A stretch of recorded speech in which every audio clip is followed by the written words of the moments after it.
Like, subscribe and press the bell icon for new updates.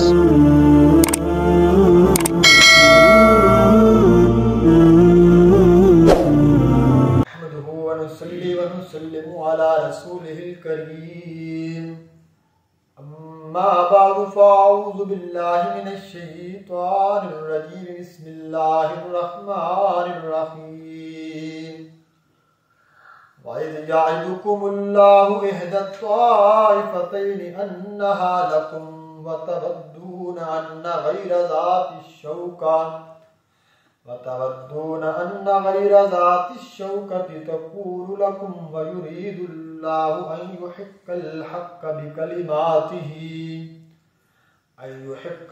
بكلماته ويقطع دابر الكافرين ليحق الحق ويبطل الباطل ولو كره المجرمون إذ تستغيثون ربكم فاستجاب لكم أني ممدكم بألف من الملائكة مردفين وما جعله الله إلا بشرى ولتطمئن به قلوبكم وما النصر إلا من عند الله إن الله عزيز حكيم صدق اللہ العظیم اللہم صل علی سیدنا و مولانا محمد وعلی آل سیدنا و مولانا محمد وبارک وسلم ثم صل علیہ.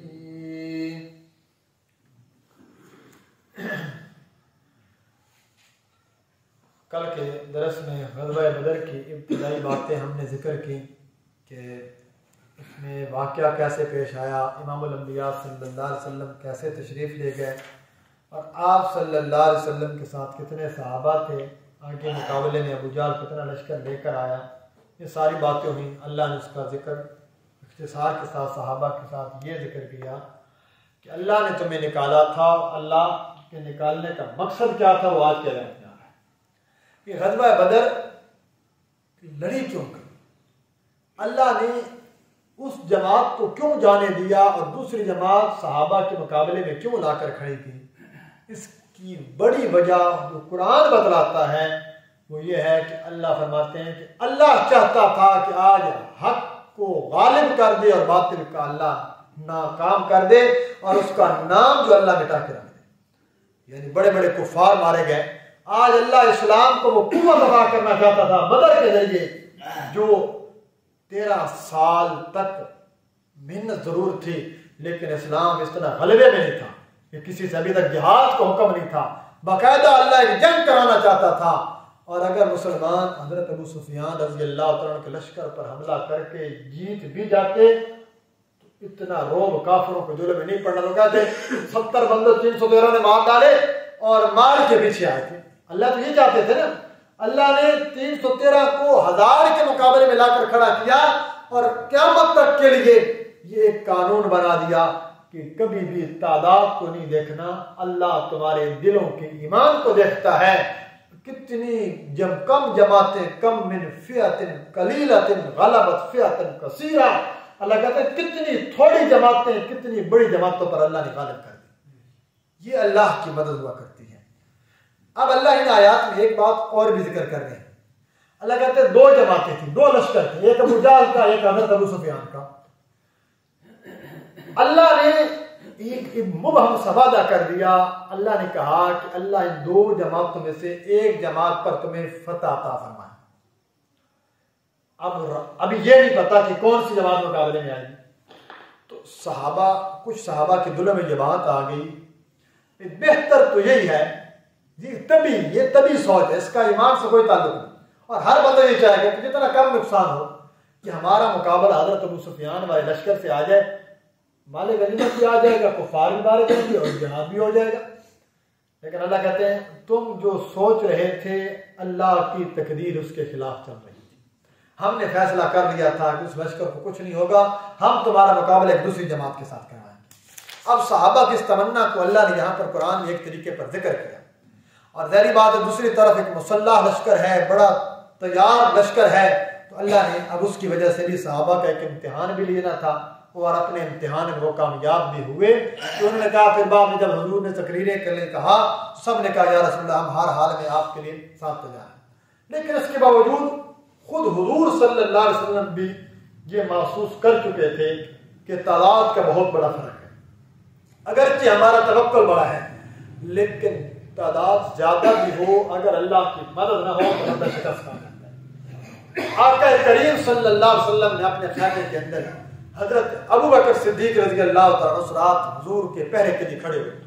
امیر المومنین خلیفۃ المسلمین شیر خدا حضرت علی المرتضیٰ رضی اللہ تعالیٰ عنہ سے سوال کیا گیا، ممبر پر بیٹھے ہیں، ایک شخص نے سوال کیا، امیر المومنین سب سے بہادر شخص کون ہے؟ وہ چاہتا تھا کہ آپ اپنا ذکر کریں۔ آپ نے فرمایا مجھ سے اگر کوئی پوچھے کہ اس امت کا سب سے دلیر اور بہادر شخص کون ہے تو میں علی کہوں گا کہ وہ ابو بکر صدیق ہے۔ یہ محبت دیکھیے، الفت دیکھیے، حضرت علی کا رقب ہے شیر خدا، فاتح خیبر، بڑے دلیر ہیں، جری ہیں، لیکن حضرت علی حضرت ابو بکر کا نام لے رہے ہیں۔ وجہ انہوں نے وجہ پھر ممبر پہ بیٹھ کے بتائی، فرمایا کہ وجہ یہ ہے کہ جب بدر کی رات تھی، 313 مسلمان ہم ساتھ تھے، وہ رات 1000 کافر ہمارے پاس پڑاؤ کیے ہوئے ہیں، اور ان کا اصل نشانہ امام الانبیاء صلی اللہ علیہ وسلم کا خیمہ تھا۔ اس رات اعلان ہوا کہ حضور صلی اللہ علیہ وسلم کے خیمے کی رات کو پہرے داری کون کرے گا؟ فرماتے ہیں ایک بار سناٹا چھایا، ایک ماحول کے مطابق کون پہل کرتا ہے؟ تو سب سے پہلا جو شخص سامنے آیا وہ ہم میں بوڑھا صحابی ابو بکر صدیق سامنے کھڑے۔ میں ساری رات حضور کے خیمے کے باہر کھڑے ہو کر کھڑا رہوں گا، کسی طرف سے بھی تیر آ سکتا ہے۔ یہ ایسا نہیں ہے کوئی بلڈنگیں ہیں اور اندر کو خیمہ ہے، ایک کھلا میدان ہے، سامنے کافر ہیں، کوئی ایک تیر بھی لگے گا تو سیدھا پیوست ہوگا، یعنی موت کو ہتھیلی طرف کے کھڑا ہونا ہے۔ ابو بکر صدیق کھڑے، فرمایا تم آرام کرو، جیسے جماعتوں کی باری، میں حضور کی۔ حضرت ابو بکر فرماتے ہیں میں کھڑا ہو گیا، میں کھڑا ہوں، اندر رسول اللہ صلی اللہ علیہ وسلم حجرے میں ہیں، اور حضور نے اس رات جو اللہ سے دعا مانگی، فرماتے ہیں کہ اتنی عاجزی کے ساتھ حضور کی داڑھی آنسوں سے تر ہے اور اللہ سے دعا کر رہے ہیں، اللہ تیرے یہ تھوڑے سے بندے آج تیرے راستے میں میدان جہاد میں نکلے ہیں، اللہ اگر یہ لوگ ختم ہو گئے تو دنیا پر تیرا نام لینے والا کوئی نہیں بچے گا، اللہ ہماری مدد فرما، ہماری نصرت فرما، فرشتوں کے ذریعے ہماری مدد فرما۔ حضرت ابو بکر کہتے ہیں حضور اتنی دعا مانگی، آپ کی کندھوں پر کملی مبارک تھی، حضور کبھی یوں کرتے ہیں، کبھی نیچے جھکتے ہیں، کبھی سجدے میں جاتے ہیں، آپ کی وہ چادر آپ کے کندھوں سے سرک گئی، میں اندر داخل ہوا، میں نے آپ کے کندھوں پہ وہ چادر رکھی اور میں نے کہا یا رسول اللہ اب بس کر دیجئے، اب تو مجھ ابو بکر صدیق کو بھی یقین چلا ہے کہ اللہ کی مدد آ چکی ہے۔ اتنی اللہ کا پیغمبر دعا مانگ رہے ہیں اور اتنی زیادہ دعا مانگ رہے ہیں۔ یہ وہ موقع ہے جب بندہ سیرت پڑھتا ہے۔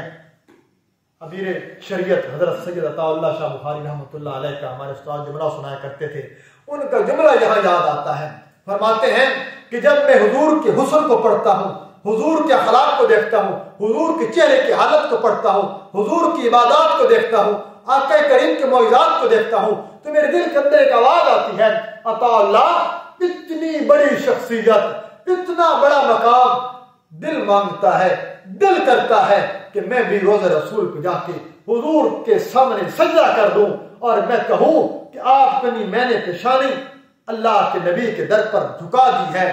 لیکن جب میں اس نبی کو بدر کی رات میں اپنے رب کے سامنے گڑ گڑاتے ہوئے دیکھتا ہوں تو پھر میرے اندر سے آواز آتی ہے، عطا اللہ تو بھی اسی سے مانگ جس سے امام الانبیاء نے مدد مانگی۔ تو یہ ہے وہ مقام کہ جس سے نبیوں کے سردار نے دعا مانگی، اور جس نبیوں کے سردار کی دعا کو جس رب نے قبول کیا تھا، مجھے اور آپ کو بھی اس اللہ سے دعا مانگنی چاہیے۔ امام الانبیاء صلی اللہ علیہ وسلم دعا مانگ رہے ہیں، ابو بکر صدیق کہتے ہیں اللہ کے نبی صلی اللہ علیہ وسلم مطمئن ہوئے، وجہ فرمایا اللہ نے فرشتوں کے ذریعے مدد کرنے کا وعدہ کر دیا ہے۔ کتنے فرشتے آئیں گے؟ اللہ نے کہا دشمن 1000 ہیں تو 1000 فرشتہ دوں گا، آسمان سے تعلق ہے، فرشتے زمین پر بھی تھے، لیکن اور آپ کو یہ بھی پتا ہو کہ ایک جبریل امین حضرت لوط علیہ السلام کی جب قوم کو عذاب دیا گیا تھا تو فرمایا جبریل نے امام الانبیاء صلی اللہ علیہ وسلم کو بتلایا کہ جبریل امین نے اپنے ایک پر کے اوپر اور ایک کنارے پر پوری بستی کو اٹھا کر زمین پر دے مارا تھا. اتنا طاقتور فرشتہ.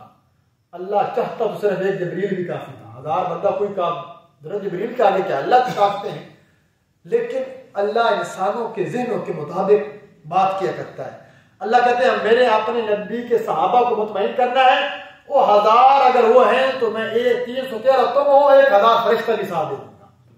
صحابہ مطمئن ہو گئے. اتنے میں ایک بندہ آیا, اس نے کہا کہ خبر آ رہی ہے کہ کافروں کی 2000 کا لشکر اور آ رہا ہے. اب وہ ذہن میں تھا 1000, لیکن پھر تھوڑی سی وہ ذہن کے اندر بات آ گئی کہ 1000 بھی ہو وہ تو 3000 ہو گئے. اللہ نے پھر آیت اتار دی اور اپنے نبی کو فرمایا اپنے صحابہ سے کہہ دیجیے اگر وہ 3000 ہوئے تو ہم 3000 فرشتے اتار دیں. یہ تینوں مقام قرآن مجید میں مذکور ہیں. پھر ایک آواز نکلا کہ ایک اور لشکر آ رہا ہے اور یہ مشرکین کی تعداد تو 5000 بن جائے گی. اللہ نے پھر قرآن اتار کر فرمایا اپنے صحابہ سے کہیے گھبرائیے نہیں, میں 5000 فرشتے اتار دوں. یہ ہے ایمان کا لیول. یہ ہے وہ مضبوط یقین کہ اگر انسان کا اللہ کی ذات پر یقین ہو تو پھر اللہ فرشتوں کے ذریعے مدد کر سکتا ہے. فضائے بدر پیدا کر فرشتے تیری نصرت کو اتر سکتے ہیں گردوں سے قطار اندر قطار. اب بھی علامہ اقبال کہتے ہیں اپنے اندر وہ بدر والی فضا پیدا کر, فرشتے آج بھی تیری نصرت کو اللہ آسمان سے اتار دے گا. لیکن وہ ایمان تو پیدا کر, وہ یقین تو پیدا کیجئے. تو اللہ کے نبی صلی اللہ علیہ وسلم کے ساتھ یہ وعدہ دیا گیا. آپ صلی اللہ علیہ وسلم کو ایک بات کو اللہ نے نقل کیا اور یہ واحد غزوہ ہے جس کے اندر مسلمانوں کے دلوں میں آنے والے وسوسوں کو بھی اللہ نے قرآن میں ذکر کر. جو میرے نبی کے صحابہ کے ذہن میں بات آ رہی تھی وہ تو علیم بذات صدور ہے. اللہ نے وہ ذہن والی باتیں بھی قرآن بتا کر نازل کر. اور میں تمہارے صحابہ یہ سوچ رہے تھے اور ہم نے ان کے اوپر کیسا کرم کیا, ہم نے ان پر کیسا معاملہ کیا. ان آیتوں میں آپ دیکھیے گا کہ اللہ نے کس طریقے پر مسلمانوں کی مدد کا وعدہ کیا اور فرمایا کہ بڑا مقصد یہ تھا کہ ہم آج مسلمانوں کو کیا کرنا چاہتے تھے, ایک بہت بڑی جیت دینا چاہتے تھے, ان کا مورال بلند کرنا چاہتے تھے اور ہم ان کی فرشتوں کے ذریعے مدد کرتے رہیں گے. اور فرمایا یہ صرف آج خاص نہیں بدل میں اترے گی. جب بھی دیکھو آج آپ مجاہدین افغانستان کی کتابیں چھپی انور غازی کی اور دیگر مصنفین کی, وہ کہتے ہیں کہ واقعتاً سنتے تھے کہ فرشتوں کے ذریعے مدد ملتی ہے. انور غازی خود لکھتے ہیں, وہ کہتے ہیں کہ میں نے اس کا عینی مشاہدہ افغانستان کی سرزمین پر دیکھا ہے. یوں مٹھی بس بیٹھے مجاہدین اور سامنے ڈرون آیا اور بالکل نشانہ لگا کے مارا گیا. وہ مارا کہاں گیا اور لگا کہاں؟ جہاں مجاہدین بیٹھے وہاں کچھ بھی نہیں ہوا. وہ میزائل کا نشانہ ہمارے آنکھوں کے سامنے فتح ہو جاتا تھا, حالانکہ وہ بالکل سامنے تھا اور کئی بڑے بڑے راکٹ آتے تھے, ہم یہاں بیٹھے تھے وہ جہاں پر لگتا تھا. یہ اللہ مدد کرتا تھا. اور ان کی کس طرح کے میں کہتے ہیں واقعتاً خدا کی مدد آتی ہے جب بندہ خدا کی ذات کے توکل پر نکل پڑتا ہے. اب دیکھیے ان آیتوں میں اللہ وعدے کو ذکر کر رہے ہیں اور اس طریقے کو ذکر کر رہے ہیں کہ جو اللہ نے امام الانبیاء صلی اللہ علیہ وسلم سے کیا تھا.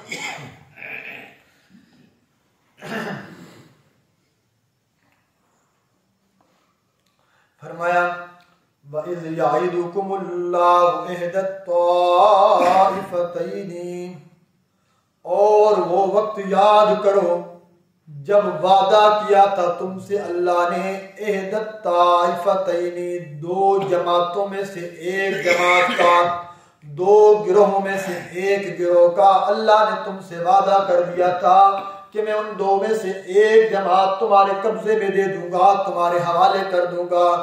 انہا لکم, کہ وہ جماعت لکم تمہارے واسطے ہے, اس کی غنیمت تمہارے واسطے, اللہ تمہیں ان پر فتح عطا کر دے گا, غلبہ عطا کر دے گا.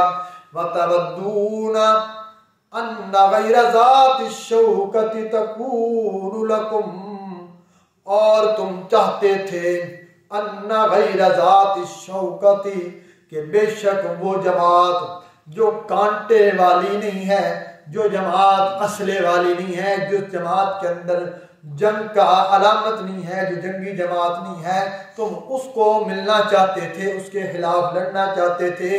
غیر ذات الشوکہ, شوکہ کہتے ہیں کانٹے کو, جو کانٹے والی نہ ہو, اسلحے والی نہ ہو. تکون لکم، تم چاہتے تھے کہ وہ جماعت تم کو مل جاوے، یہ تمہاری خواہش تھی۔ وہ حدیث قدسی یاد کیجئے گا، ابن آدم ایک تیری چاہت ہے ایک میری چاہت ہے، لیکن ہوتا وہی ہے جو اللہ کی چاہت ہوا کرتی ہے۔ اللہ فرماتے ہیں کہ تم چاہتے تھے کہ وہ جماعت تمہیں مل جائے جو جماعت اصل والی نہیں تھی۔ وَيُرِيدُ اللَّهُ أَن يُحِقَّ الْحَقَّ، اور اللہ چاہتا تھا کہ سچا کر دے، اللہ چاہتا تھا کہ غالب کر دے حق کو، اللہ چاہتا تھا سچا کر دے سچ کو، حق کر دے حق بات کو، غالب کر دے پکے سچے دین کو، بِكَلِمَاتِهِ، اپنے کلام کے ذریعے، وَيَقْطَعَ دَابِرَ الْكَافِرِينَ، اور کاٹ ڈالے جڑ کافر لوگوں کی۔ اللہ آج بڑے بڑے کافروں کو دنیا سے مٹانا چاہتا تھا، ابو جہل جیسے لوگوں کو بھی دنیا سے ختم کرنا چاہتا تھا۔ اللہ کے ارادہ اور اللہ جو چاہتا ہے ایسا ہی ہوا کرتا ہے۔ لِيُحِقَّ الْحَقَّ، دوبارہ اللہ ذکر کر رہے ہیں تاکہ غالب کر دے اللہ حق کو، وَيُبْطِلَ الْبَاطِلَ، اور باطل کر دے جھوٹ کو، اللہ ختم کر دے باطل کو، اس کا نام و نشان مٹا دے۔ وَلَوْ كَرِهَ الْمُجْرِمُونَ، اگرچہ یہ بات ناپسند ہو گنہگار لوگوں کو، اللہ کے نافرمان لوگوں کو یہ بات اچھی نہیں لگے گی۔ اللہ کہتے ہیں اچھی نہ لگے تب بھی اللہ کا فیصلہ پورا ہو چکا ہے، اللہ نے اس کا ارادہ کر لیا ہے۔ اِذْ تَسْتَغِیثُونَ رَبَّکُمْ، جب تم فریاد کر رہے تھے اپنے پروردگار کے ساتھ، جب تم اپنے رب کو پکار رہے تھے، اس سے آؤ عاجزی اور ندامت کر رہے تھے، اللہ سے مدد مانگ رہے تھے، تو اللہ فرماتے ہیں فَاسْتَجَابَ لَكُمْ، اللہ نے تمہاری وہ دعا قبول کر لی، اللہ نے تمہاری وہ فریاد قبول کر لی۔ اللہ نے مسئلہ بھی سمجھا دیا کہ جب پیغمبر کے صحابہ نے اللہ سے بدر کے میدان میں مدد مانگی، اللہ نے ان کی اس دعا کو قبول بھی کیا، ان کی مدد بھی فرمائی تھی۔ انی ممدکم بِأَلْفٍ مِّنَ الْمَلَائِكَةِ مُرْدِفِينَ، کس طریقے پر کہ بے شک میں ممدکم مدد بھیجوں گا، بِأَلْفٍ مِّنَ الْمَلَائِكَةِ 1000 فرشتوں کے ذریعے، مردفین جو لگاتار آنے والے ہوں گے، قطار در قطار آ رہے ہوں گے، قطار در قطار سامنے آ رہے ہوں گے۔ انہی فرشتوں کو دیکھ کر شیطان نے ہاتھ چھڑا کر ابو جہل کا پیچھے بھاگا تھا، اور اس نے کہا تھا میں وہ دیکھ رہا ہوں جو تم نہیں دیکھ رہے، بلکہ اللہ کے فرشتے آ رہے تھے، قطاروں کی شکل میں آ رہے تھے، لگاتار آ رہے تھے۔ اللہ کہتے ہیں 1000 فرشتے ہم نے بھیجے۔ وَمَا جَعَلَهُ اللَّهُ إِلَّا بُشْرَى، اللہ یہ فرشتوں کی بھیجنے کا مقصد کیا تھا؟ تو ویسے چاہتا تو دشمن کو ہلاک کر سکتا تھا۔ اللہ نے اس اشکال کا جواب دیا، وَمَا جَعَلَهُ اللَّهُ، اور نہیں بنایا اللہ نے اس جماعت کو، نہیں بھیجے اللہ نے یہ جماعت فرشتوں کی، إِلَّا بُشْرَى، مگر خوشخبری بنا کر، وَلِتَطْمَئِنَّ بِهِ قُلُوبُكُمْ، تاکہ مطمئن ہو جائیں تمہارے دل اس کی وجہ سے، وگرنہ فرشتے بھیجنے کا اللہ محتاج نہیں ہے۔ اللہ نے یہ مدد اس لیے اتاری تاکہ میرے نبی کے صحابہ کے دل مطمئن ہو جائیں کہ اللہ کی مدد آ چکی ہے، وہ مطمئن ہو کر جنگ لڑتے رہیں۔ وَمَن نَّصْرُ إِلَّا مِنْ عِنْدِ اللَّهِ، اور رہ گیا یہ مسئلہ کہ مدد اللہ ہی نے کیوں کی، باقی کسی نے کیوں نہ کی۔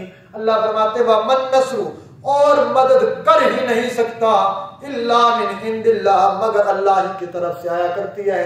دنیا کی کوئی شخصیت، دنیا کے کوئی پیر اور فقیر ایسے موقعوں پر بغیر اسباب کے مدد نہیں بھیج سکتے، بغیر اسباب کے مدد کرنے والی ذات صرف اللہ کی ذات ہوا کرتی ہے۔ اس لیے کہ ان اللہ عزیز حکیم، بے شک اللہ کی ذات عزیز زور آور ہے، حکیم حکمت والی ہے۔ اللہ کو پتہ ہے کہ کتنے فرشتے بھیجنے ہیں، اور اللہ کو یہ بھی پتہ ہے کب بھیجنے ہیں، کس موقع پہ بھیجنے ہیں۔ اللہ حکیم بھی ہے، اللہ عزیز بھی ہے۔ عزیز کہتے ہیں جو دشمن کو شکست دینے پر طاقت بھی رکھتی ہے، قدرت بھی رکھتی ہے، اور ساتھ ساتھ اللہ کو پتہ ہے کہ کب کس موقع پر کس بندے کو کتنی مدد دینی ہے۔ یہ اللہ کا نظام ہے۔ فرمایا کہ اس موقع پر اللہ بعض اوقات امتحان لیا کرتا ہے۔ اللہ کریم سے دعا ہے